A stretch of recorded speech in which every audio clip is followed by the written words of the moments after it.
देखो, Indian contract act 1972 ये क्या चीज का बात करता है? इंडियन कॉन्ट्रैक्ट एक्ट कॉन्ट्रैक्ट्स का बात करता है। अब ये कॉन्ट्रैक्ट का मतलब क्या है, यही तो पढ़ना है सर। कॉन्ट्रैक्ट किसको बोलते हैं? देखो बेटा, ये यूनिट तुम्हारा बुक 9 यूनिट में डिवाइड किए है ना? हाँ सर। तुम्हारा बुक टोटल 9 यूनिट में डिवाइड किए। यूनिट 1 तुमको बात करता है कॉन्ट्रैक्ट का नेचर, मतलब कॉन्ट्रैक्ट है क्या। यूनिट 2 तुम्हारा बात करता है कि जो बदले में मिलता है, कंसिडरेशन मतलब समथिंग इन रिटर्न, जो हमको बदले में मिलता है वो क्या होता है। यूनिट 3 बात करता है अदर इंपॉर्टेंट एलिमेंट का। यूनिट 4 बात करेगा कॉन्ट्रैक्ट में परफॉर्मेंस को लेकर। यूनिट 5 बात करेगा कोई कॉन्ट्रैक्ट तोड़ दिया तो उसका सजा क्या होगा, और अदर टाइप के कॉन्ट्रैक्ट क्या होते हैं। ये 6 यूनिट तक है जनरल कॉन्ट्रैक्ट, और इसमें सेक्शन नंबर 1 टू सेक्शन 75 है। तुमको सारे सेक्शन याद नहीं करने हैं, हम जो याद करने बोलेगा वही याद करना। और सेक्शन नंबर नहीं भी याद रहे तो कोई बात नहीं, एग्जाम में लिखने का हमेशा कंपलसरी नहीं है। इसके अलावा 3 नया यूनिट तुम्हारे सिलेबस में 4-5 साल पहले ही ऐड हुआ। उसके पहले ये यूनिट नहीं हुआ करते थे। उसके पहले कॉन्ट्रैक्ट एक्ट यहीं खत्म हो जाता था 6 यूनिट में। लेकिन अब 7वां है कि कोई किसी के ब्याह में गारंटी दे, किसी को नुकसान हो तो उसका भरपाई का कॉन्ट्रैक्ट कैसे होगा, एजेंट बने तो कॉन्ट्रैक्ट कैसे होगा, और ये एक बहुत अलग टॉपिक है बेलमेंट, इसका बाद में करेंगे। अब हम यूनिट 1 से स्टार्ट करते हैं। इंडियन कॉन्ट्रैक्ट एक्ट यूनिट 1, इसका मेन समरी शीट समझ। देख सेक्शन नंबर गौर करना, 2A B C गायब किया, 2A B D E H, ये सेक्शन तुमको ये समझाता है कॉन्ट्रैक्ट होता क्या। बात सुनना मेरा, कॉन्ट्रैक्ट होता क्या है। तो देख कॉन्ट्रैक्ट का डेफिनेशन क्या है, और वो समरी से हम तुमको फिर पढ़ाएगा। कॉन्ट्रैक्ट का डेफिनेशन 2H में लिखा है। 2H क्या बोलता है? An agreement enforceable by law. कोई भी ऐसा एग्रीमेंट है दो पार्टी के बीच में जिसको लॉ एनफोर्स कर सकता है, मतलब अगर तुम पूरा नहीं करे तो हम तुम पे केस करके कोर्ट में तुमको मजबूर करवा सकता है, कोर्ट तुमको मजबूर कर सकता है कि राजा तुमको परफॉर्म करना पड़ेगा, और अगर हम परफॉर्म नहीं करें तो तुम मेरे पे केस करके बुलवा सकता है, और कोर्ट बोलेगा नीरज तुमको ये परफॉर्म करना पड़ेगा। ठीक बात? तो हर वो एग्रीमेंट जिसको लॉ फोर्स कर सके, फोर्स मतलब करने पे मजबूर कर सके, और अगर नहीं पूरा करे तो फाइन पेनल्टी लगाए या कॉम्पनसेशन देने बोले। देखो ऐसा तो है नहीं ना राजा हमको फांसी दे दिया जाएगा। नहीं सर। जैसे एक एग्जांपल देते, तेरा मेरा वाला अभी वाला एग्जांपल ले ले। हम तेरे को बोला था हम तेरे को पढ़ाएगा, और हम बाद में मना भी कर दिया था कि बाबू कहीं और कर ले। ये तो चलो अभी टाइम पीरियड था, मान लो ये मना हम तुमको एग्जाम के 1 महीना पहले करता, अभी मना करता और तुम कोर्ट जाता तो क्या होता? कोर्ट मेरे को बोलता है या तो नीरज पढ़ाओ, या जो उसका और कहीं अब एक्स्ट्रा ट्यूशन फीस लगेगा वो दो। मतलब लॉ दो चीज का फोर्स कर सकता है, या तो कॉन्ट्रैक्ट पूरा करने पे मजबूर कर सकता है, और नहीं तो कॉम्पनसेशन देने पे मजबूर कर सकता है। और अगर ऐसा कोई कॉन्ट्रैक्ट हो जहां कॉम्पनसेशन से बात नहीं बनेगा, वहां पूरा करने पे भी मजबूर कर सकता है। जैसे हम तुमको कोई एंटीक पीस बेचने का बात किया जो दुनिया में है ही एक ही पीस, और अब हम बेचने से मना कर दें तो लॉ बोल सकता है नहीं नीरज तुमको देना ही पड़ेगा। हम बोल रहे हैं कॉम्पनसेशन ले लो जितना का नुकसान हो रहा है, लॉ बोल रहा है यहां तो नुकसान कैलकुलेट ही नहीं कर सकते ना। तो डेफिनेशन क्या बोलता है? कॉन्ट्रैक्ट क्या है? हर वो एग्रीमेंट जिसको कोर्ट में एनफोर्स किया जा सके, जिसको कानून एनफोर्स कर सके, लॉ। समझ में आई बात? यानी अब यहाँ पे दो काम का वर्ड है, एग्रीमेंट और एनफोर्सिबिलिटी। एनफोर्सिबिलिटी का मतलब तो सिंपल है, जो लीगल ऑब्लिगेशन लेकर आ जाए, हर वो चीज जो लीगल ऑब्लिगेशन को खड़ा कर दे। एनफोर्सिबिलिटी तो सिंपल है ना, कानून जिसको मजबूर कर सके, जो लीगली बाउंड हो तुम करने के लिए, अब करना पड़ेगा। ठीक बात। प्रॉमिस एग्रीमेंट क्या होता है? एग्रीमेंट तो देखो सेक्शन 2E बोला, एवरी प्रॉमिस या एवरी सेट ऑफ प्रोमिसेस, एक प्रॉमिस या बहुत सारे प्रोमिसेस का गुच्छा जिसके बदले में भी कुछ मिले, वही एग्रीमेंट होता है। बहुत सारे प्रॉमिस और जिसके बदले में भी कुछ मिले, कंसिडरेशन मतलब बदले में कुछ, समथिंग इन रिटर्न, दोनों को बदले में कुछ मिले। राजा हम तुमको किताब बेचेगा, तुम हमको पैसा देगा। तुमको क्या मिल रहा है पैसे के बदले? बुक। और मेरे को क्या मिल रहा है बुक के बदले? पैसा। तो ये हुआ ना कंसिडरेशन, बदले में कुछ। और तुम प्रॉमिस किया है कि तुम पैसा देगा, और हम प्रॉमिस किया है कि हम तुमको किताब देगा, बुक देगा, तो प्रॉमिस भी हो गया। तो जहां प्रॉमिस हो और बदले में भी कुछ मिले, उसी को एग्रीमेंट बोलते हैं। और वो एग्रीमेंट जब लॉ में फोर्स किया जाए उसको कॉन्ट्रैक्ट बोलते हैं। ठीक बात। अब हम तुमको एक प्यारा एग्जांपल देते हैं, जो एग्रीमेंट तो है लेकिन जो कॉन्ट्रैक्ट नहीं बन पाएगा। तुम मेरे को बोला सर मेरे घर बर्थडे पार्टी है, आपको आना है। ठीक बात। हम तुमको प्रॉमिस किया हम आएगा। क्या यहाँ पे बदले में कंसिडरेशन है? बदले में कुछ मिल रहा है? नहीं, तो ये तो एग्रीमेंट ही नहीं है सर। चलो ठीक है, चलो अब दूसरा एक एग्जांपल लेते हैं जो एग्रीमेंट तो है लेकिन अच्छा, ये जो अभी जो एग्जांपल दिया था, मतलब वो तो कभी कॉन्ट्रैक्ट हो ही नहीं सकता, क्योंकि वो एग्रीमेंट ही नहीं है, तो कॉन्ट्रैक्ट कैसे होगा? अब एक एग्जांपल देते हैं जो एग्रीमेंट तो बनेगा लेकिन कॉन्ट्रैक्ट नहीं बन पाएगा। तुमको पापा बोले एग्जाम में टॉप करो, तुमको बढ़िया वाला बाइक दिलाएंगे। क्या ये प्रॉमिस है एक दूसरे को? हाँ। कंसिडरेशन है? हाँ। पापा को क्या मिल रहा है बाइक के बदले? Percentage sir. हाँ गुड, अच्छा मार्क्स। और तुमको क्या मिल रहा है अच्छा मार्क्स के बदले? Bike sir. तो ये एग्रीमेंट है कि नहीं है? हाँ सर है। अच्छा एक बात ना राजा मन से निकाल देना कि अपने बचपन से सोचते हैं एग्रीमेंट मतलब कोई पेपर के ऊपर कोई बात ना, डॉक्यूमेंटेशन नहीं। लॉ बोलता है नहीं, लॉ बोलता है ओरल या रिटन प्रॉमिस। ओरल भी एग्रीमेंट हो सकता है, रिटन एग्रीमेंट भी हो सकता है। अब तुम ये मत पूछना सर ओरल एग्रीमेंट साबित कैसे करेंगे, है ना? बेटा हम लॉ पढ़ा रहे हैं, हम साबित करना नहीं पढ़ा रहे, हम तुमको रूल पढ़ा रहे हैं। साबित तुम करो, तुम्हारे पास प्रूफ है तो। नहीं है तो कोर्ट बोलेगा भाड़ में जाओ, नहीं करेंगे कुछ भी। ऑब्वियस बात है ना भाई, तुम अगर साबित नहीं कर सकते, तुम इल्जाम लगा रहा नीरज सर बोले थे वो हमको अपना फ्लैट बेचेंगे 50 लाख रुपया में, ये ओरली बात हुआ था तेरा मेरा। अब हम बोल दिया जाओ हम तो नहीं देंगे घर, कहाँ ऐसा बात हुआ था? कोई बात नहीं हुआ था। तुम गया कोर्ट, कोर्ट तुमको बोलेगा ना प्रूफ करो। तुम इल्जाम लगा रहा है ना कि नीरज सर बात करके इनकार कर दिया, कोर्ट बोलेगा तुम साबित करो।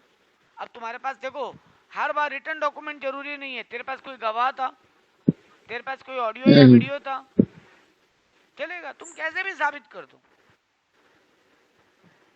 ठीक है, चलो ठीक है, बैक टू माय एग्जांपल। तुमको पापा बोले एग्जाम में बढ़िया नंबर लाओ बाइक देंगे। जहाँ प्रॉमिस है कंसिडरेशन है, मतलब एग्रीमेंट है। ओरल रिटर्न में फर्क नहीं पड़ता, हम सीख गए ऐसे। लॉ बोलता है ओरल हो या रिटर्न कोई भी एग्रीमेंट चलेगा। लेकिन राजा बाबू क्या इसको तुम कॉन्ट्रैक्ट बोलेगा? बोलो। कॉन्ट्रैक्ट हाँ। लॉ के। पापा बाइक नहीं देंगे सर बोलूंगा हाँ। इसको कोर्ट एनफोर्स करवा सकता है? नहीं, ये पर्सनल बात है। कोर्ट बोलेगा ये लीगल ऑब्लिगेशन नहीं है, ये तो सोशल रिलेशनशिप है ना, फैमिली रिलेशन, सोशल रिलेशन, ये नहीं चलेगा। इसको कोर्ट इन्फोर्स नहीं कर सकता। कोर्ट ये नहीं बोल सकता तुम, आप पापा बोल रहे मार्क्स आने के बाद नहीं देंगे बाइक जाओ, तो तुम ये नहीं बोल सकता कोर्ट में जाके कि मेरे को बाइक दिलाना पड़ेगा आपको, पापा तो प्रॉमिस किया था ना। कोर्ट बोलता है ये लीगल ऑब्लिगेशन नहीं है, सोशल ऑब्लिगेशन है ना। और लॉ किस बात को फोर्स कर सकता है, जो लीगल ऑब्लिगेशन हो, लीगल ऑब्लिगेशन है। हाँ। तो यहाँ पे पहला बात हम लोग क्या पढ़े, कॉन्ट्रैक्ट का डेफिनेशन, बोले an agreement enforceable by law. Law. फिर हम लोग बोले एनफोर्सिबिलिटी का मतलब सर जो लीगल ऑब्लिगेशन को राइज करे, और एग्रीमेंट का सर मतलब राइज जैसे कि सर राइज जैसे कि लीगल मतलब ऑब्लिगेशन को मजबूर कर दे तुमको कि तुमको लीगली उसको पूरा करना ही पड़ेगा। सही। राइज करने का मतलब हो गया यहाँ पे उसको पूरा करने पे मजबूर करे, नहीं तो कोर्ट कचहरी हो जाएगा एकदम। कोर्ट बोलेगा पूरा करके दो, नहीं तो कंपनसेशन दो। सीधा बोले लीगल ऑब्लिगेशन मतलब जो कोर्ट मजबूर कर पाएगा। एनफोर्सिबल मतलब जिसको कोर्ट फोर्स कर सके, लॉ फोर्स कर सके। अच्छा, एग्रीमेंट का मतलब सब प्रॉमिस, एक प्रॉमिस या बहुत सारा प्रॉमिस, और जिसके बदले में भी कुछ मिले, कंसिडरेशन मिले। ठीक बात। तो देखो हम लोग कितना सेक्शन पढ़ लिए, 2 पढ़े। सेक्शन 2H बोलता है कॉन्ट्रैक्ट, सेक्शन 2E बोलता है एग्रीमेंट। अब प्रॉमिस का मतलब क्या है, देखो हम यहाँ पे एग्रीमेंट का मतलब पकड़ा और एनफोर्सिबल का मतलब पकड़ा। अब एग्रीमेंट के डेफिनेशन में से हम प्रॉमिस का मतलब पकड़ रहे हैं। प्रॉमिस का मतलब है एक आदमी जब दूसरे आदमी को कोई प्रपोजल दे, when a person to whom the proposal is made signifies his assent। assent मतलब हाँ, assent मतलब एक्सेप्टेंस। एक आदमी जब दूसरे आदमी को कोई प्रपोजल दे और सामने वाला उसको हाँ करे, इसी को बोलते हैं प्रॉमिस। हम तुमको बोला राजा अपना घर बेचेगा मेरे को, तुम बोला हाँ बेचेंगे, तो हम तुमको प्रपोजल, तो ये प्रॉमिस है। हम तुमको प्रपोजल दिया तुम्हारा घर खरीदने का, और तुम उसको एक्सेप्ट किया। एसेंट देने का मतलब ये वर्ड याद कर लेना, एसेंट। एसेंट मतलब हाँ, एसेंट मतलब हाँ हाँ हाँ हाँ, ठीक है। तो एक आदमी दूसरे आदमी को प्रपोजल दे, सामने वाला उस प्रपोजल को हाँ बोले, एसेंट दे। तुम 2 ही वर्ड यहाँ पे काम का याद कर रहा है, प्रपोजल और एसेंट, बाकी तो तुम्हारा इंग्लिश है। ये हुआ सेक्शन 2B, ठीक है। तो मोटा मोटी तुम डेफिनेशन पढ़ लिया। देखो यहाँ पे क्या क्या सेक्शन काम का था। 2A नहीं पढ़े सर अभी तक। 2A बोलता है ऑफर या प्रपोजल का मतलब क्या है। यहाँ पे प्रपोजल वर्ड निकल कर आया, तो प्रपोजल का मतलब क्या है सर। प्रपोजल का मतलब बहुत सिंपल है, एक आदमी दूसरे आदमी को कोई अपना इच्छा बताए। प्रपोजल बताने का मतलब क्या हुआ, हम तुमको अपना इच्छा बता रहे हैं ना, राजा अपना घर बेचेगा कि हम खरीदने को तैयार है। या हम बोला राजा मेरे पास एक मोबाइल है, तुम खरीदेगा क्या। इसलिए देखो यहाँ पे कोई प्रपोजल का डेफिनेशन नहीं लिखा। प्रपोजल मतलब एक आदमी दूसरे आदमी को अपना विश बताए, इच्छा, विलिंगनेस, डिमांड वाला वर्ड विलिंगनेस, है ना।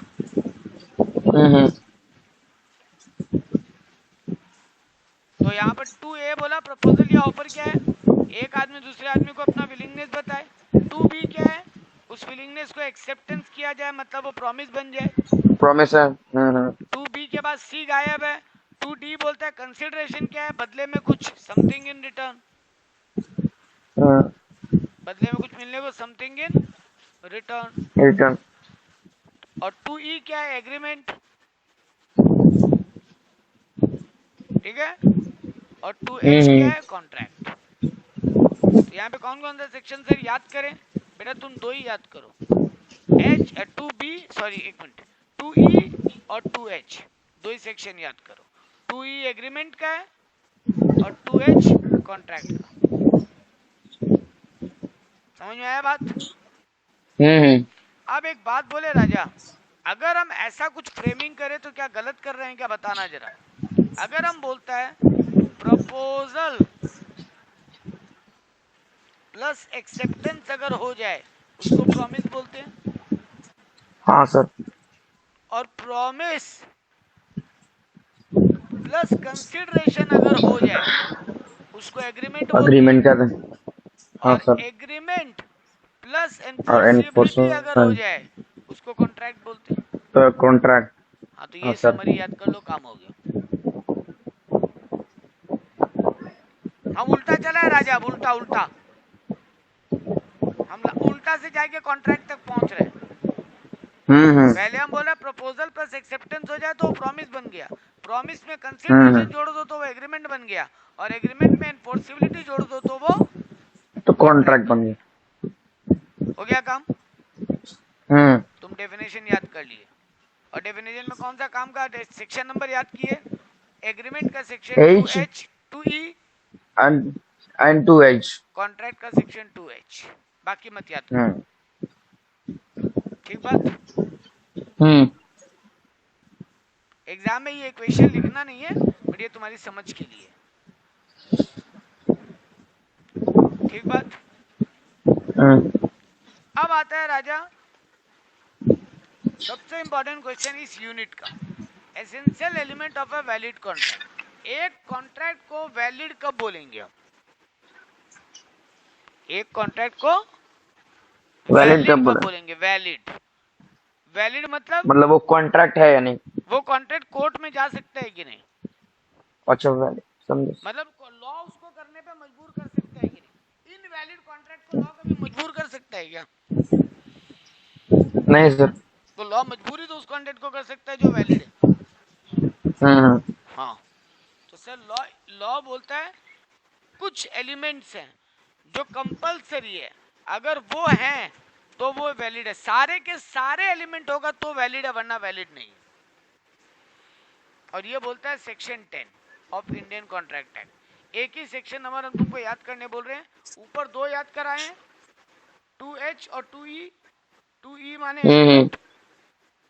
याद करने का तरीका 2H माने कॉन्ट्रैक्ट। एग्रीमेंट का स्पेलिंग में डबल ई आता है, इसलिए 2E। तुक्का याद करने का।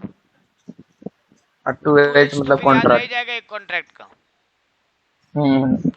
अब आता है सेक्शन 10 जो बोलता है कि बहुत सारे एलिमेंट है जो कॉन्ट्रैक्ट को वैलिड बनाते हैं। पहला एलिमेंट है, बोलता है offer and acceptance of an agreement. हम तुमको कुछ ऑफर करें और तुम एक्सेप्ट करो, ये दोनों प्रॉपर होने चाहिए। प्रॉपर एक्सेप्टेंस और प्रॉपर ऑफर होना चाहिए। ठीक है। अच्छा, ये डिफरेंस बिटवीन तुम ऐसे ही पढ़ लेना। एग्रीमेट क्या होता है? Offer plus acceptance. ये एग्रीमेंट प्लस लीगल एनफोर्सिबिलिटी। इसको एग्रीमेंट में बहुत कुछ आता है, कॉन्ट्रैक्ट नैरो है, कॉन्ट्रैक्ट में सब कुछ नहीं आता जो लीगली एनफोर्सिबल वो नहीं आता। यहाँ पे कोई लीगल ऑब्लिगेशन क्रिएट सर वही आता है। हाँ, एनफोर्समेंट वही आप बोले ना कि जो लीगली एनफोर्समेंट वो नहीं आता, वही तो आता है। अरे वही तो बोला, कॉन्ट्रैक्ट में से एग्रीमेंट में सब आता है। यहाँ पे लीगल और सोशल दोनों एग्रीमेंट आते हैं। अच्छा, लास्ट बात, सारे एग्रीमेंट तो कॉन्ट्रैक्ट नहीं बनते, लेकिन हर कॉन्ट्रैक्ट पहले एग्रीमेंट ही होता है। ठीक बात। जो वैलिड एलिमेंट्स के ऊपर, तो पहला एलिमेंट क्या बोलता है? सर आपका ऑफर और एक्सेप्टेंस दोनों प्रॉपर होना चाहिए। दूसरा एलिमेंट बोलता है फ्री कंसेंट होना चाहिए। ये बहुत इंपॉर्टेंट है। फ्री कंसेंट मतलब तुम जिस चीज को हाँ बोल रहे हैं और हम जिस चीज को हाँ बोल रहे हैं वो बिना किसी दबाव के सेम सेंस में हाँ बोल रहे हैं। फ्री कंसेंट मतलब है विदाउट एनी प्रेशर, बिना किसी दबाव के, और सेम सेंस में। तुम कुछ और सोच के हाँ बोला है, हम कुछ और सोच के हाँ बोला है, तो वो फ्री कंसेंट नहीं है।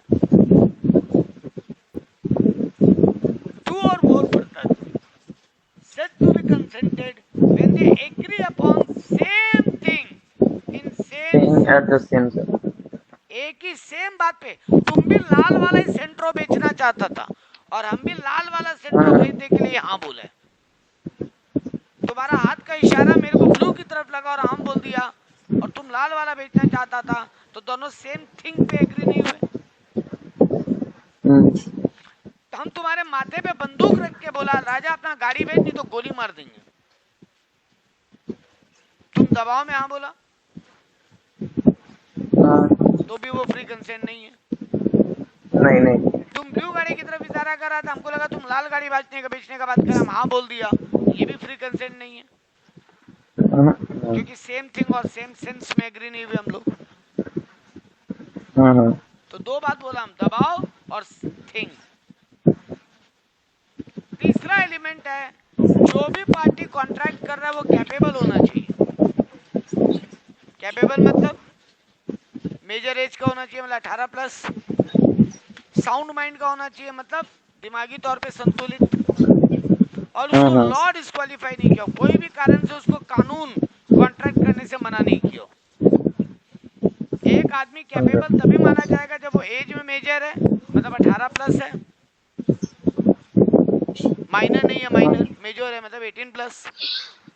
दूसरा बात साउंड माइंड है, मतलब अपना भला बुरा सोचने का दिमाग है उसमें, मतलब पागल नहीं है, दारू का नशा में नहीं है, बहुत ज्यादा बीमार नहीं है, क्योंकि तीनों ही केस में क्या होता है, आदमी अपना भला बुरा नहीं सोच पाता। एक पागल अपना भला बुरा सोच सकता है, सही और गलत क्या है, उसके लिए क्या सही और गलत है। एक आदमी जो बहुत ज्यादा नशे में हो, ड्रंकन, होश में नहीं रहता ना वो, नहीं तो वो भी अपना भला बुरा उस समय तो नहीं सोच सकता। और तीसरा बात, जिसको कानून मना कर दिया वो भी कैपेबल नहीं है। जैसे एक आदमी इंसॉल्वेंट डिक्लेयर हो गया, तो लॉ बोलता है एक बार इसके साथ कोई कॉन्ट्रैक्ट मत करो, अरे वो ऑलरेडी इंसॉल्वेंट डिक्लेयर है, अब तुम भी उसके साथ कॉन्ट्रैक्ट कर लो, तुम्हारा भी पैसा फंस जाए और फिर तुम भी कोर्ट में आके माथा खराब करो। लॉ बोलता है भाई रहने देना, अभी वो इंसॉल्वेंट डिक्लेयर हुए, क्यों उसके साथ कॉन्ट्रैक्ट कर रहा है। इंसॉल्वेंट डिक्लेयर क्यों हुआ है, क्योंकि वो लोगों का पैसा नहीं चुका पा रहा, और फिर तुम भी आगे माथा खराब कर रहा है कि मेरा भी पैसा नहीं था, तो बेचा क्यों उसको सामान, जब तुमको पता था वो इंसॉल्वेंट डिक्लेयर्ड है ना। एक आदमी को 6 महीने के ऊपर का जेल हुआ, पढ़ेंगे ये सब डिटेल में पढ़ेंगे आगे, अभी केवल हम तुमको ऊपर तौर पे बता रहे हैं। एक आदमी को 6 महीने से ऊपर का जेल हुआ है, अब तुम उसको अपना सामान बेच दिया और बोलते हैं इससे मेरा पैसा दिलाओ, अरे अब तुम्हारा पैसा दिलाने के लिए कोर्ट के उसको जेल के बाहर लेके आए, नहीं ना। नहीं सर। तो सर ऐसा आदमी को पहले कानून क्या बोलता है कि भैया हम लोग डिस्क्वालीफाई कर दिए, तुम इनके साथ डील ही मत कर, ठीक है। तो यहाँ पे क्या बोला, पहला एलिमेंट क्या बोला, ऑफर और एक्सेप्टेंस दोनों प्रॉपर तरीके से होना चाहिए। दूसरा बोला कंसेंट होना चाहिए। तीसरा बोल रहा है कैपेबल होना चाहिए। चौथा बोल रहा है बदले में कुछ मिलना चाहिए, क्विड प्रो क्यो, मतलब समथिंग इन रिटर्न, ये तो हम पहले ही बोल दिया।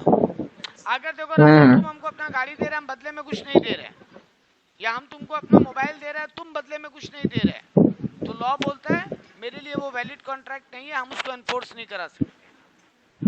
बाद में अगर पार्टी, जैसे हम एक एनजीओ में गया, हम वहां पे बोल के आ गया 2 लैपटॉप गिफ्ट करेगा, और अब नहीं कर रहे, क्या एनजीओ मेरे पे केस कर सकता है? नहीं सर। क्यों नहीं कर सकता? क्योंकि एनजीओ को लैपटॉप मिला, लेकिन आपको क्या मिल रहा है? हाँ, तो अब हम नहीं दे रहे हैं तो मेरा मन। तो एनजीओ ये नहीं बोल सकता अरे ये तो प्रॉमिस तो किए थे ना, तो भाई कंसिडरेशन का है, अभी तो ऊपर पड़े प्रॉमिस के साथ कंसिडरेशन जुड़े तब एग्रीमेंट, कंसिडरेशन भी हो, तो यहाँ कंसिडरेशन ही नहीं है तो एग्रीमेंट ही नहीं होगा, तो कॉन्ट्रैक्ट कैसे बनेगा। जो हम लोग एक दूसरे को दे रहे हैं कंसिडरेशन या जो सामान, वो लीगल होना चाहिए। हम तुमको ड्रग्स बेचने का डील किए, यहाँ ऑब्जेक्टिव तो इलीगल है ना, तो ये कॉन्ट्रैक्ट नहीं होगा। नहीं है। हम कोई फ्रॉड वाला काम कर रहे हैं, यहाँ तो ऑब्जेक्टिव तो गलत हो गया ना। हम 99 बेच दिए,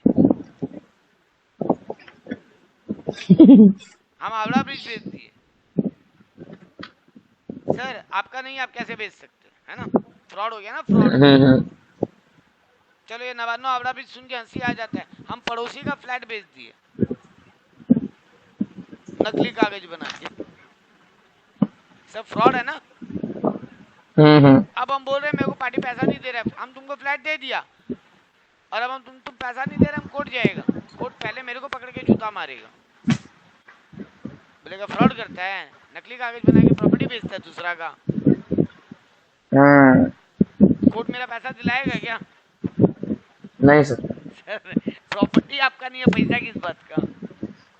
तो सर जो सामान आप दे रहे हैं, जो बदले में मिल रहा है, दोनों ही लॉफुल होना चाहिए। राजा हम तुमको अपना फ्लैट बेच रहे हैं, ये लीगल है? हाँ सर लीगल है। लेकिन बदले में तुमसे हम बोल रहे हैं हमको पैसा नहीं चाहिए, RDX चाहिए 10 किलो।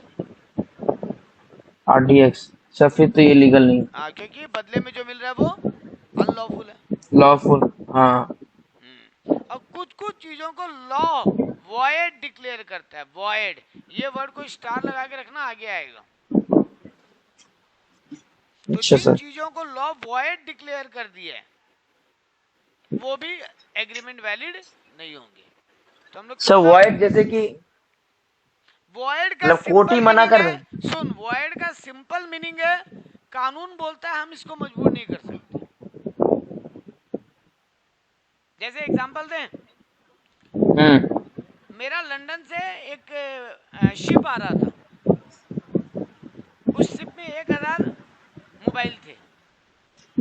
तुम इंडिया में मोबाइल का होलसेलर है, हम तुमको बोले सारा मोबाइल हम तुमको बेच देगा, यहाँ पे कुछ भी गलत नजर आ रहा है?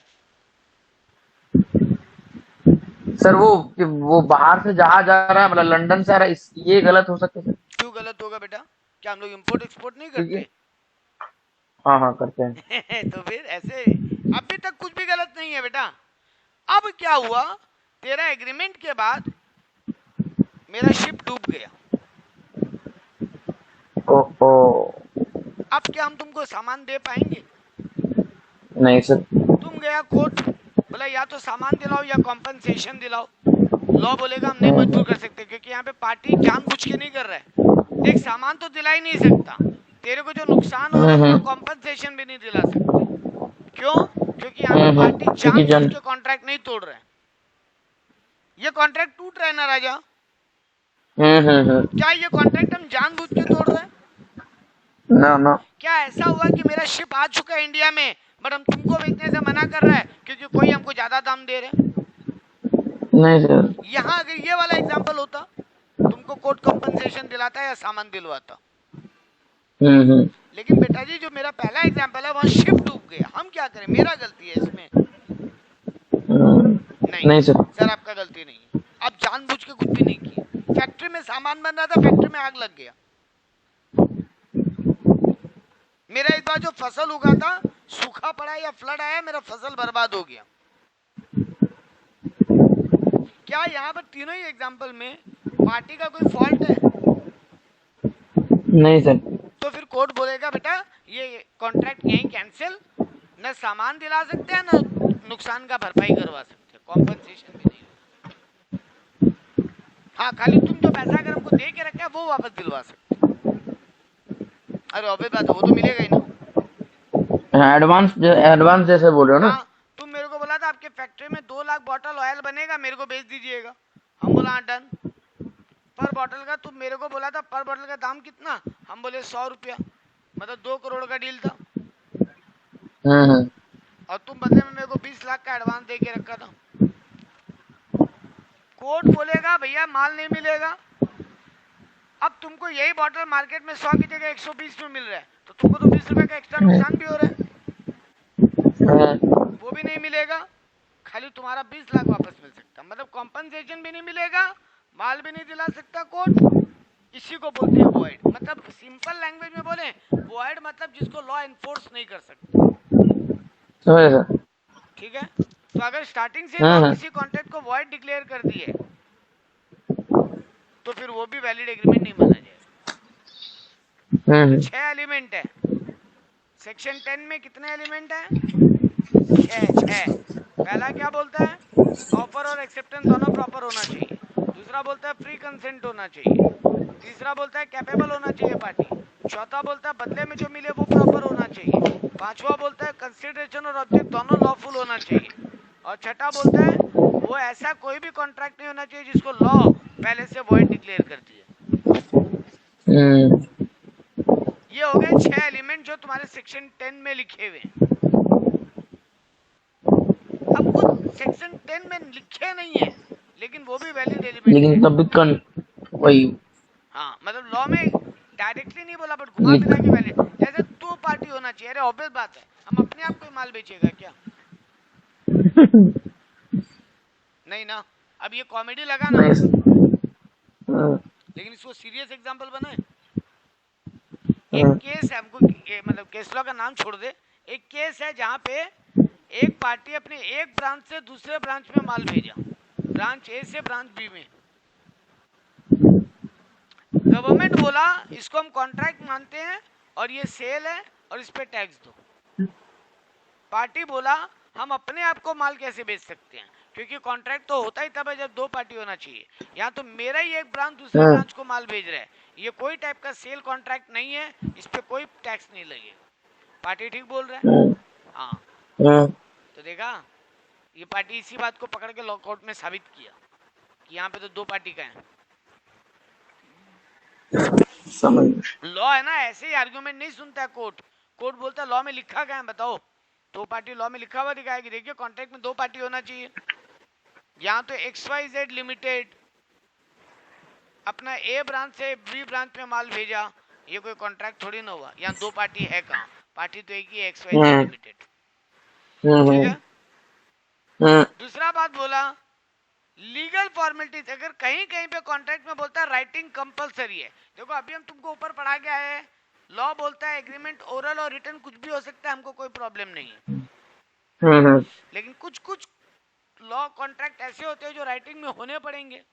जैसे इंश्योरेंस का कॉन्ट्रैक्ट, वो राइटिंग के बिना नहीं हो सकता। हाँ, इंश्योरेंस कंपनी तुमको ना ओरली ना नहीं बोल सकता कि तुम्हारा कोई लॉस हुआ तो हम पैसा दे देंगे और तुम मान गया। नहीं, ऐसा नहीं होगा सर। तो कुछ कुछ जगह जहाँ राइटिंग कंपलसरी है वहां राइटिंग होना चाहिए। हाँ, कॉन्ट्रैक्ट का जो भी बात लिखा गया है वो क्लियर होना चाहिए, सर्टेन होना चाहिए। सर्टेन मतलब वेग नहीं होना चाहिए, नॉट क्लियर नहीं होना चाहिए, क्लियर होना चाहिए। जैसे हम तुम्हारे दुकान में आए, तेरे दुकान में 4-5 वैरायटी का ऑयल बिकता है, mustard oil, sunflower oil, soybean oil, rice bran oil. ठीक है, हम तुमको बोला हमको 10 लीटर ऑयल चाहिए। या मीनिंग क्लियर है कौन सा ऑयल? नहीं सर मीनिंग क्लियर नहीं। नहीं नहीं हम नहीं तुमको पूछा इस प्रोडक्ट का दाम कितना है, तुम बोला 100-120 रुपया। अरे 100 की 120 एक बोलो, हाँ, कंफ्यूजन क्यों पैदा कर रहे हो? तुम हमको पूछा कितना लीटर ऑयल चाहिए, हमने 4-5 लीटर दे दो। अरे 4 की 5, हम 2-4 दिन में तुमको पैसा दे देंगे। 2 की 4, पर्टिकुलर डेट बोलो। मतलब कॉन्ट्रैक्ट में कोई भी बात क्लियर नहीं है तो वो कॉन्ट्रैक्ट वैलिड नहीं है। क्लैरिटी चाहिए। यहाँ पे 3 गाड़ी खड़ा है, यहाँ पे 3 कार खड़ा है, हम बोल रहे हैं तुम अपना कार बेचेगा क्या? भाई कौन सा वाला कार पूछ रहे हैं तुम, है ना? हाँ, तो क्लियरिटी होना चाहिए वरना कॉन्ट्रैक्ट वैलिड नहीं होगा। और लास्ट बात है, वो परफॉर्म करना भी पॉसिबल होना चाहिए। अगर वो पॉसिबल नहीं है पूरा करना तो फिर वो कॉन्ट्रैक्ट वैलिड नहीं है।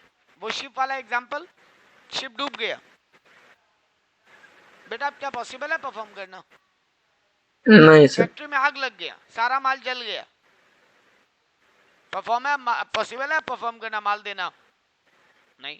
नहीं सर हम तुमको जादू से जमीन के नीचे से खजाना खोज के देंगे, तुम मेरे को 2 लाख रुपए दे, हम तेरे घर के नीचे से जादू से खजाना खोज के देंगे। क्या ये दुनिया में पॉसिबल है?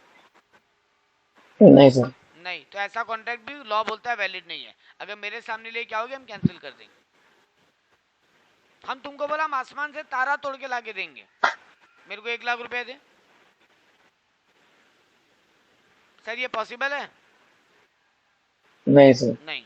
तो ये सब कॉन्ट्रैक्ट परफॉर्मेंस पॉसिबल नहीं है, लॉ बोलता है वैलिड नहीं है। मतलब जिस चीज को परफॉर्म करना नामुमकिन है, तुम्हारे यहाँ पे एक वो सिंगर कॉन्ट्रैक्ट गाना नहीं गाने है। का कॉन्ट्रैक्ट किया था, वो सिंगर ही मर गया। अब ऊपर से बुलाएगा उसको यमराज को 1 दिन का छुट्टी दिला के कि नहीं गाना तो पड़ेगा, प्रॉमिस कैसे किया था? तुम प्रॉमिस करके मर कैसे सकते हैं, आना पड़ेगा। तो मेरा बात सर, 6 एलिमेंट ऐसे हैं सेक्शन 10 में जो बोलते हैं कि जो ये लिखे है हैं। तो कॉन्ट्रैक्ट वैलिड है, और इनमें से कुछ भी टूटा, हाँ, राजा एक बात समझ लो, एक भी टूटा, मतलब 5 एलिमेंट वैलिड हो तो रहे हैं, वह एक एक नहीं हो पा रहा है, तो भी कॉन्ट्रैक्ट वैलिड नहीं होगा। ठीक है।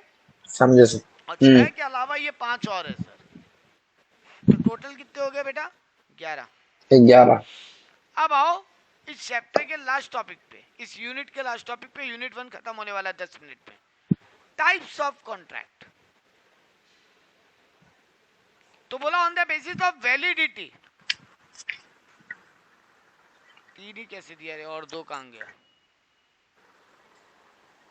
हाँ ये रहा नीचे है, हाँ है 4 है total on the basis of validity.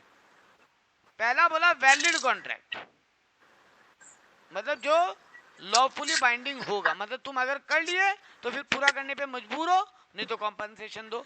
मतलब वो 6 और 11, 5, 11 एलिमेंट जिसमें अवेलेबल है। ठीक बात। हाँ सर। वॉइड मतलब जिसको लॉ एनफोर्स नहीं कर सकते, can not be enforce by the court of law. Voidable, ये बहुत इंपॉर्टेंट है, ध्यान से सुनना।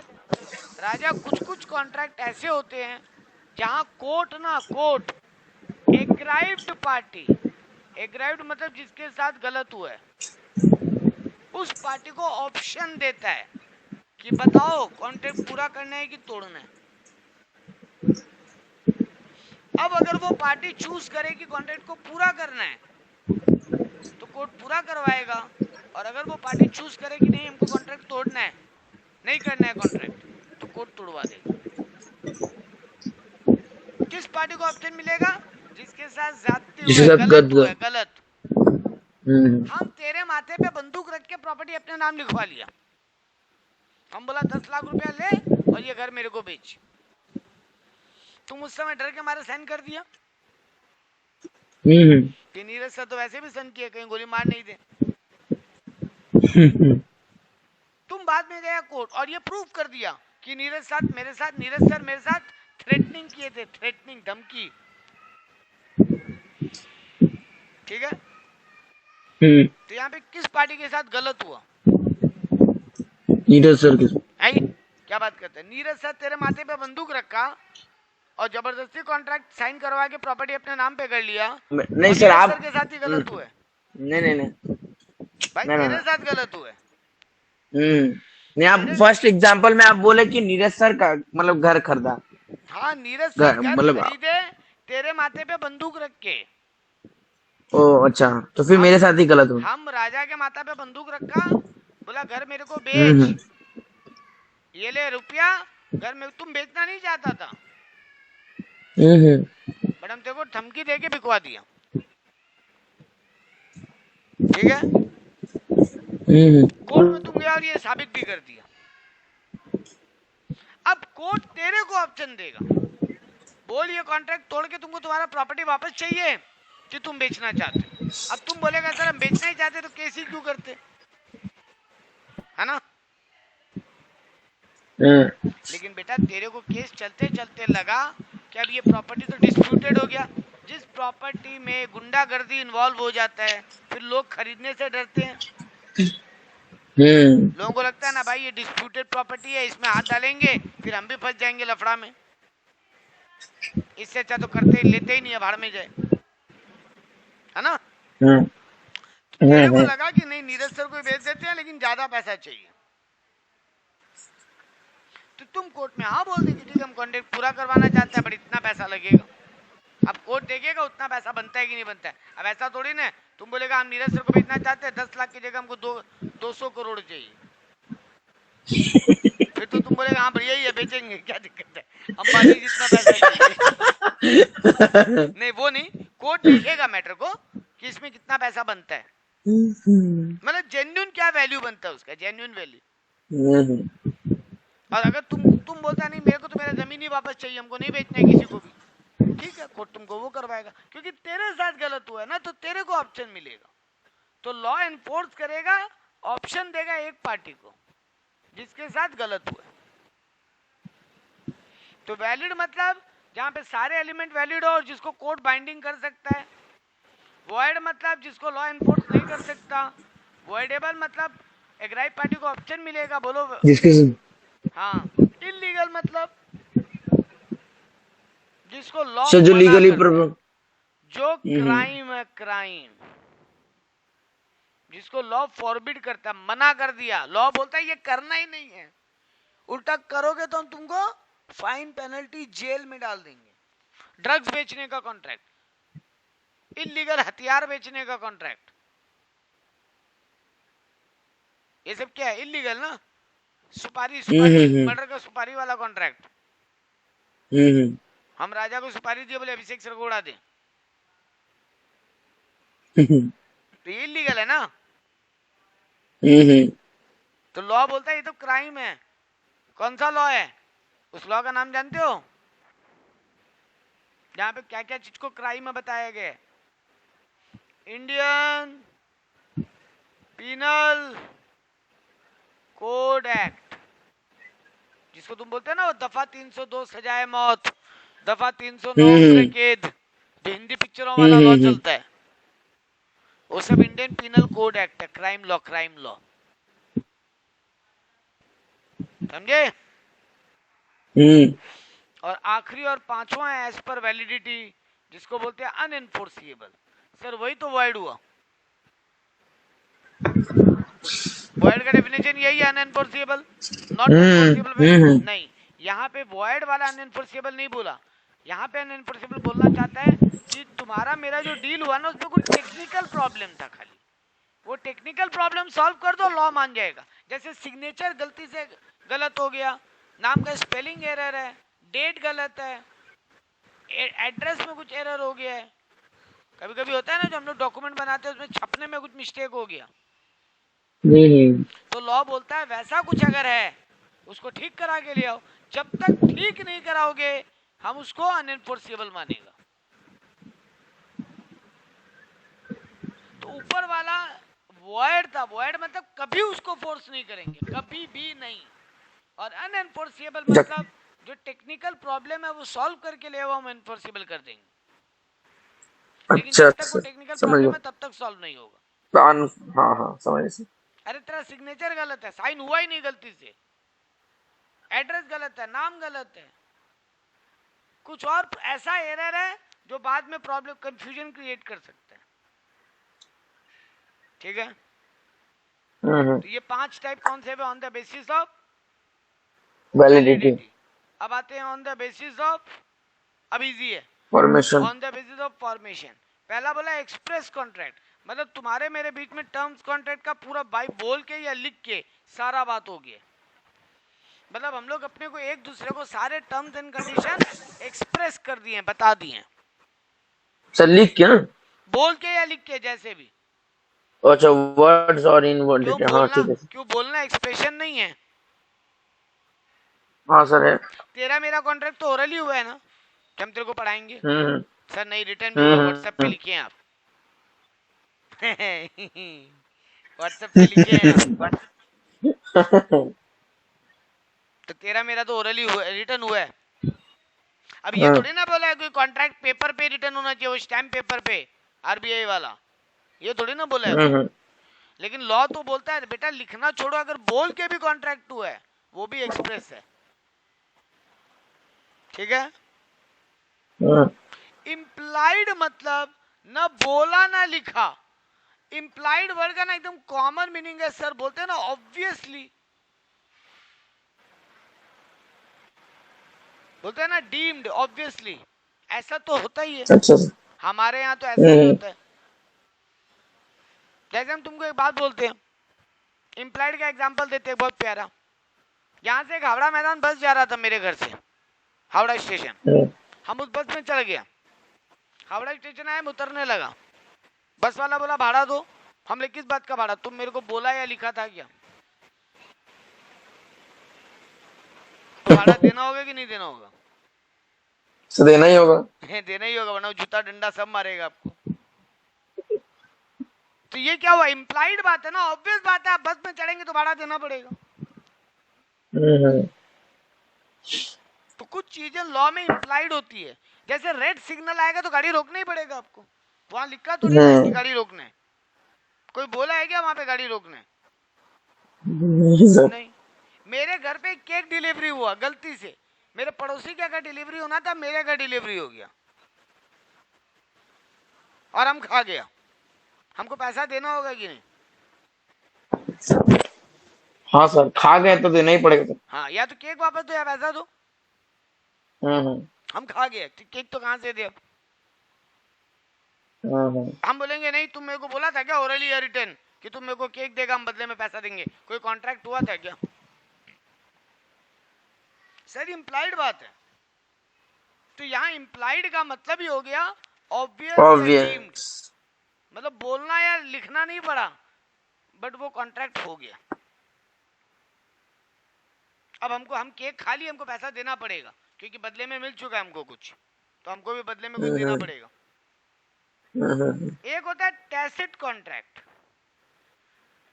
टैसिट का मतलब एक तरफ इंसान है, ह्यूमन बीइंग, और दूसरा तरफ मशीन। जैसे तुम्हारे एटीएम से पैसा निकालना, तो टैसिट मतलब हम ऐसा कुछ कंडक्ट किया, ऐसा कोई काम किया है किसी मशीन के साथ, ठीक है। क्वासी कॉन्ट्रैक्ट मतलब न हम तेरे पास आया था डील करने, न तुम मेरे पास आया था, बट कानून हम लोगों को बोल रहा है ये डील पूरा करके दो तुम लोग। जहां पे पार्टी का इंटेंशन नहीं था डील करने का, लॉ मजबूर कर दिया, लॉ। एग्जाम्पल दे, एक छोटा बच्चा है, उसके फैमिली में सबका डेथ हो गया, कोई नहीं बचा उसके घर पे, उसके दूर का चाचा है। लॉ उसको बोला इस बच्चे को तुम तब तक पालो जब तक ये 18 का नहीं हो जाए, और इसका प्रॉपर्टी भी तुम संभाल सकते हो और तुम्हारा जो खर्चा लगेगा वो वहां से रिकवर कर सकते हो। क्या बच्चे के पापा चाचा से कोई कॉन्ट्रैक्ट करके गए थे? नहीं। क्या बच्चा अपने चाचा से कोई कॉन्ट्रैक्ट किया इस बात का? नहीं सर। लॉ बोल रहा है, कानून बोल रहा है कि तुमको ये डील पूरा करना पड़ेगा। मेरे एरिया में एक ब्रिज बन रहा था, ब्रिज, वो ब्रिज का बिल्डर मर गया अचानक बीच में, ठीक है। तो उस एरिया का जो लॉ है, म्युनिसिपैलिटी, वो मेरे को बोला कि हम भी एक बिल्डर है, तो कानून मेरे को बोला कि ये कॉन्ट्रैक्ट तुम पूरा करके दो, हमको करके देना पड़ेगा। तो जिसको लॉ इम्पोज कर रहा है, लॉ इम्पोज कर रहा है, देख रहे? ई कॉन्ट्रैक्ट मतलब जो इलेक्ट्रॉनिक कॉन्ट्रैक्ट है, ये तुम Amazon, Swiggy, e commerce website से कॉन्ट्रैक्ट करते हो। ऑनलाइन कॉन्ट्रैक्ट भाई, सीधा सा बात है। तुम पिज्जा ऑनलाइन ना मंगा रहे हो, अमेजॉन स्विगी के थ्रू। तो हम घर पे लैपटॉप मंगाया ऑनलाइन, तो हम फ्लिपकार्ट से मंगाया था, तो ये भी ई कॉन्ट्रैक्ट हुआ ना। ई माने ऑनलाइन, इलेक्ट्रॉनिक, ठीक है। और last, on the basis of performance contract कितने टाइप का होता है? तो बोला एग्जीक्यूटेड कॉन्ट्रैक्ट मतलब जो हो चुका, तुम भी अपना काम कर दिया और हम भी अपना काम कर दिया, तुम मेरे को सामान दे दिया, हम तुमको पैसा दे दिया, एग्जीक्यूटेड।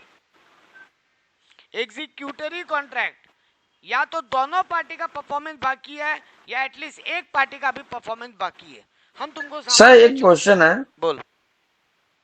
सर एग्जीक्यूटिव में जब सब कुछ हो ही गया तो सर क्या वो मतलब कॉन्ट्रैक्ट क्या चीज का सर? अरे भाई, तो पास्ट कॉन्ट्रैक्ट क्या वैलिड नहीं होता? अब उसमें गलती मिले तो लॉ नहीं देखेगा उसको। तुम अपना काम कर दिया, हम अपना काम कर दिया, बाद में पता चला मेरे काम में गलती था, हम तेरे घर में कलर करने का कॉन्ट्रैक्ट लिया, हम कलर कर दिया, तुम पैसा दे दिया, और 2 हफ्ता बाद ही वो कलर अपने आप ही उड़ने लग गया, या कुछ गड़बड़ आ रहा है, तुम क्या कोर्ट नहीं जाएगा मेरे अगेंस्ट? हाँ सर, समझ क्या पास्ट कॉन्ट्रैक्ट लॉ में एनफोर्स नहीं होगा कुछ? हो सकता होगा। अगर ये प्रूव हो गया कि हम गलत मटेरियल यूज किए थे कलर का, तो तुम कॉम्पनसेशन लेगा, पैसा कम करवाएगा या दोबारा कलर करने बोलेगा, है ना। तो लॉ बोलता है पास्ट कॉन्ट्रैक्ट भी कॉन्ट्रैक्ट है, जो चल रहा है वो भी कॉन्ट्रैक्ट है, जो फ्यूचर है वो भी कॉन्ट्रैक्ट है। अच्छा सर।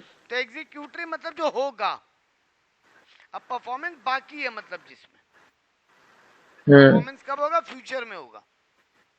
अब ये दो टाइप का होता है, यूनिलेटरल और बाइलेटरल। यूनिलेटरल मतलब वन साइडेड, एक पार्टी का काम बाकी है। तुम मेरे को पैसा दे दिया, अभी तक हम सामान दिया नहीं है, तो मेरा परफॉर्मेंस बाकी है ना। या हम तुमको सामान दे दिया, तुम पैसा नहीं दिया अब तक, तो तेरा परफॉर्मेंस बाकी है। तो ये हो गया वन साइडेड, एक तरफा। और बाइलेटरल मतलब बोथ साइडेड, जहां दोनों पार्टी का काम बाकी है। हम भी तुमको बोला हम 2 हफ्ता बाद पैसा देगा, और तुम भी बोला हमको 2 हफ्ता बाद माल का डिलीवरी देगा। तो दोनों तरफ से एग्जीक्यूट रही है, दोनों तरफ से बाकी है, दोनों तरफ से फ्यूचर में होगा, है ना। ये हो गया टाइप्स ऑफ कॉन्ट्रैक्ट। अब आता है प्रपोजल या ऑफर क्या होता है। एक एक देखो, तुम जितना वो 6 एलिमेंट पढ़ा है ना राजा, वो 6 एलिमेंट ही अब एक एक करके टॉपिक बनता जाएगा। 6 एलिमेंट बोले तो एसेंशियल वैलिड। हाँ, जो सेक्शन 10 वाला जो 6 एलिमेंट पढ़ा, हाँ वही पहला वही है ना, प्रपोजल और ऑफर दोनों प्रॉपर होना चाहिए। तो देखो पहले यहाँ पे प्रपोजल या ऑफर का मतलब बताया, बोला प्रॉपर का मतलब क्या है, जो पर्सन सिग्निफाई कर रहा है, मतलब बता रहा है दूसरे इंसान को अपना इच्छा। यही तो बोले थे ऊपर, प्रपोजल का डेफिनेशन नहीं था, यहाँ पे है। क्या बात का विलिंगनेस टू डू और एब्सटेन फ्रॉम डूइंग। एक बात जान लेना राजा, यहाँ नया बात जानने जा रहे हैं अब तुम। एक नया बात तो तुम ये जाना कि एग्रीमेंट ओरल और रिटर्न दोनों वैलिड है। दूसरा बात ये जान ले, कॉन्ट्रैक्ट भी ऐसा होता है, कुछ करने का भी कॉन्ट्रैक्ट होता है और कुछ नहीं करने का भी कॉन्ट्रैक्ट होता है। समझे सर। कुछ करने का कॉन्ट्रैक्ट तो सिंपल, तुम हमको माल बेचेगा क्या, तुम इस मेरा दुकान भाड़ा पे लेगा क्या। नहीं करने का कॉन्ट्रैक्ट क्या होता है, इस एरिया में दुकान मत खोल, हम तुमको 2 लाख रुपया देते हैं। या मेरे दुकान से थोड़ा दूर दुकान खोल ले, हम तेरे को 1 लाख रुपया देगा। मेरा इस एरिया में एक मिठाई का दुकान है, तुम भी वही मिठाई का दुकान खोल रहा है, मेरा बिजनेस एम्पर होगा ना। तो हम तेरे को बोल रहे हैं कि थोड़ा दूर खोल ले भाई, वरना तेरा भी कस्टमर कम होगा, मेरा भी टूटेगा। तो कुछ नहीं करने का कॉन्ट्रैक्ट भी कॉन्ट्रैक्ट होता है। तो अब्सटेन मतलब वही होता है। एब्सटेन मतलब रोकना, एब्सटेन मतलब रोकना, हाँ, वही रोकना रोकना। हम्म। तो हम तुमको कोई अपना विलिंगनेस बताया कुछ करने का या नहीं करने का, इस सोच के साथ कि तुम हमको हाँ बोलेगा। देख, अगर मेरा ही सोच है कि तुम ना बोल दे, तब तुम ऑफर दे रहे हो, फालतू है ना।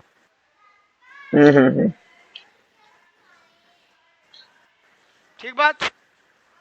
हाँ सर। अब आया ऑफर कितना टाइप का है, आज के लिए लास्ट टॉपिक चल रहा है ये। पहला बोला जनरल ऑफर, मतलब वो ऑफर सबके लिए वैलिड, पब्लिक एट लार्ज। हम अपने दुकान पे बोर्ड लगाए हैं, दुकान भाड़े पे दे रहे हैं, तो ये ऑफर सबको है ना। स्पेशल ऑफर, हम सिर्फ स्पेसिफिक या कुछ type of group of people को ऑफर कर रहे हैं। हमको घर भाड़े पे देना है, लेकिन सिर्फ मैरिड कपल को। ये जॉब केवल बीकॉम क्वालिफाइड के लिए। अब अगर कोई सी आ जाए वहां पे, उसके लिए जॉब नहीं है, भले ही ऊपर का डिग्री है, बट हमको नहीं चाहिए उतना नॉलेजेबल, हमको उतना सैलरी नहीं देने। मतलब सिर्फ स्पेसिफिक टाइप ऑफ पीपल को हम ऑफर कर रहे हैं। यहाँ पे 4 लोग बैठे थे, हम सिर्फ राजा को बोल रहे हैं, राजा मेरा घड़ी खरीदेगा क्या। अब वहां पे बगल में अभिषेक सर भी बैठे थे, वो बोले हम ले लेंगे, हम बोले नहीं आपको ये ऑफर नहीं है। वो बोले ऐसे कैसे, आप तो बोले अब आपको देना पड़ेगा। हम बोला नहीं, आपको नहीं मिल सकता, ये ऑफर सिर्फ स्पेसिफिक या सर्टेन ग्रुप ऑफ पीपल को है। जनरल ऑफर मतलब पब्लिक एट लार्ज को है, सबको है। ठीक, समझ। अब आया क्रॉस ऑफर। क्रॉस ऑफर मतलब हम लोग दोनों एक दूसरे को सेम ऑफर दे रहे हैं, बिन इग्नोरेंस में आके। तुम भी हमको बोल रहा है मेरा घर खरीदेंगे क्या 50 लाख में, और हम भी तुमसे बोल रहे हैं अपना घर बेचोगे क्या 50 लाख में। हमको नहीं पता था, तुम भी हमको यही ऑफर देने जा रहे हैं, तुमको भी नहीं पता था, हम भी तुमको ये ऑफर देने जा रहे हैं। ओके। काउंटर ऑफर मतलब तुम मेरा ऑफर को कैंसिल करके नया ऑफर दे रहा है या मॉडिफाई कर रहा है। हम तुमको बोला 2 लाख में अपना 10 लाख में अपना फ्लैट बेचेगा क्या, तुम बोले 12 लाख में लोगे तो बोलो। हम तुमको बोला मेरा फ्लैट खरीदोगे क्या, तुम बोला लेंगे अगर आप भी मेरा गाड़ी खरीदोगे तो। मतलब तुम मेरा ऑफर को डायरेक्टली एक्सेप्ट नहीं कर रहे, तुम उसमें मॉडिफिकेशन कर रहे। अब यहाँ पे एक केस है, सुनना मेरा बात। हम तुमको ऑफर किया राजा मेरा एक फ्लैट है 50 लाख में खरीदेगा क्या, तुम बोला 45 लाख में बेचोगे तो लेंगे नहीं तो नहीं, ये काउंटर ऑफर। अब क्या हुआ राजा, हम बोला नहीं नहीं नहीं बेचेंगे 45 में। अब तुम दोबारा मेरे को बोला चलो ठीक है 50 लाख में दे दो। तुम पहले हमको बोला 45 में दोगे तो ले लेंगे, हम बोला नहीं 45 में तो नहीं देंगे। तुम बोला अच्छा ठीक है 50, हम बोला तुम बोला कि ठीक है चलिए 50 में दे दीजिए। फिर क्या अब हमको ये घर तुमको देना पड़ेगा या मेरा चॉइस है दे या नहीं? सही, आपको चॉइस है सर। अगर यही होता राजा, नहीं नहीं, एक मिनट सुन, अगर यही होता हम तुमको बोले मेरा घर 50 लाख में लेगा क्या, तुम हाँ बोल दिया और अब हम देने से मना कर रहे हैं, क्या तुम लीगली एनफोर्स कर पाएगा? हाँ सर कर सकता हूँ। लेकिन मेरा पहला वाला एग्जांपल में हम तुमको बोला 50 में लेगा क्या, तुम बोला नहीं 45 में देगा तो ले लेंगे। हम बोला नहीं 45 में तो नहीं देंगे, तुम बोला अच्छा ठीक है चलिए फिर 50 में दे दीजिए। क्या अब हम अगर मना कर दें तो तुम लीगली एनफोर्स कर पाएगा? नहीं सर, नहीं कर पाएगा, क्योंकि तुम एक बार काउंटर ऑफर दे दिया मतलब तुम मेरा ओरिजिनल ऑफर को रिजेक्ट कर चुका। अब दोबारा मेरे हाथ में गेम है, हम तुमको दें या नहीं। समझे सर। और लास्ट टाइप का ऑफर होता है स्टैंडिंग ऑफर या कंटिन्यूइंग ऑफर, जो ऑफर कुछ टाइम पीरियड के लिए वैलिड हो, जो ऑफर कुछ टाइम पीरियड के लिए वैलिड। जैसे होता है ना बिग बाजार के सबसे सस्ते 3 दिन, अब अगले 3 दिन जो भी आएगा सबको डिस्काउंट मिलेगा। हम तुमको बोला हमको 5 दिन में जवाब देना तुमको मेरा घर चाहिए कि नहीं, तो ये ऑफर 5 दिन के लिए वैलिड है। 5 दिन ओपन है, ओपन तो open offer remain open for a specific period. जैसे वो गवर्नमेंट का बिडिंग में होता है, स्कूल कॉलेज का एडमिशन में होता है कि 2 दिन का टाइम दे रहे, जवाब दे दो एडमिशन लेना है कि नहीं, तो 2 दिन के लिए ऑफर वैलिड है, उसके बाद खत्म। एक ऑफर को वैलिड कब मानेंगे, जब उसमें लीगल रिलेशनशिप बनाने का कैपेसिटी हो। वही पापा गाड़ी देंगे तुमको और नहीं दिए, यहाँ पे कोर्ट केस नहीं हो सकता ना, तो लीगल ऑब्लिगेशन नहीं बनेगा, तो वो वैलिड ऑफर नहीं है। ऑफर सर्टेन होना चाहिए, क्लियर होना चाहिए, वेग नहीं होना चाहिए। ऑफर कम्युनिकेटेड होना चाहिए, बोल के लिख के कैसे भी हम तुमको अपना ऑफर दें। ऑफर तुम्हारा हाँ सुनने के लिए होना चाहिए, ना सुनने के लिए नहीं। अगर हम ना सुनने के लिए ऑफर दे रहे हैं तब फिर नहीं चलेगा। हाँ अच्छा, ऑफर कंडीशनल हो सकता है, हम बोला ना सिर्फ बीकॉम वालों के लिए जॉब है, हम कंडीशन लगा रहे हैं। हाँ तो ऑफर कंडीशनल हो सकता है। ऑफर में ऐसा कोई लाइन नहीं होना चाहिए कि अगर तुम कोई जवाब नहीं दिया तो हम हाँ मान लेंगे। हम तुमको बोला राजा मेरा घर खरीदेगा क्या, और अगर तुम 2 दिन में कुछ नहीं बोला तो हम मान लेंगे कि तुम रख रहे, तुम ले रहे मेरा घर। सर ऐसा ऑफर नहीं हो सकता। ऑफर में ऐसा कोई लाइन नहीं होना चाहिए कि कुछ नहीं करने का मतलब हाँ हो गया। क्योंकि देखो राजा, अगर तुम 2 दिन में जवाब नहीं दिया, हमको क्या मानना चाहिए था कि तुम नहीं लेगा, हम ये कैसे मान लेंगे कि तुम लेगा। तो ऑफर कभी भी नॉन कंप्लायंस कंडीशनल नहीं होना चाहिए। अच्छा, ऑफर जनरल भी हो सकता है, स्पेसिफिक भी। सिर्फ तुमको दिया यहाँ पे जितने लोग बैठे थे सबको दिया। अच्छा, ऑफर एक्सप्रेस भी हो सकता है, इम्प्लाइड भी। हम लिख के बोला तो भी ऑफर है, और मेरे एक्शन से तुमको समझ में आया वो भी ऑफर है। सिर्फ दाम बताना ऑफर नहीं है, ये सुन लेना केस स्टडी के लिए। सिर्फ दाम बताना ऑफर नहीं है, ठीक है ना। हम तुमको बोला एक चीज का दाम 50 रुपए, इसका मतलब ये नहीं कि हम तुमको ऑफर कर रहे हैं खरीदने का। मेरा बात क्लियर? हाँ सर। आखिरी टॉपिक और ऑफर खत्म और आज के लिए क्लास स्टॉप हो जाएगा। इनविटेशन टू ऑफर क्या होता है? What is the difference between offer and invitation to offer? Offer मतलब राजा हम तुमको बोल रहे हैं कि तुम मेरा घड़ी खरीदेगा क्या या अपना घर बेचेगा क्या।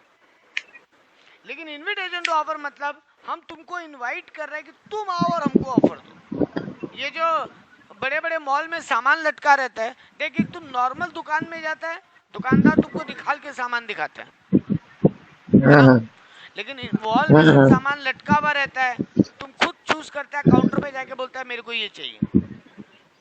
तो वो जो दुकानदार तुमको निकाल निकाल के शर्ट दिखा रहा है, वो हो गया ऑफर। और अगर मॉल में जाके तुम एक शर्ट हैंगर में से उतार के काउंटर पे जाके बोल रहे हैं मेरे को चाहिए, ये हो गया इनविटेशन टू ऑफर। समझे। मतलब वो लोग तुमको इनवाइट करे कि तुम आओ और हमको ऑफर दो। तुमको हम इंड्यूस कर रहे हैं ऑफरर को क्या कि हमको ऑफर दो।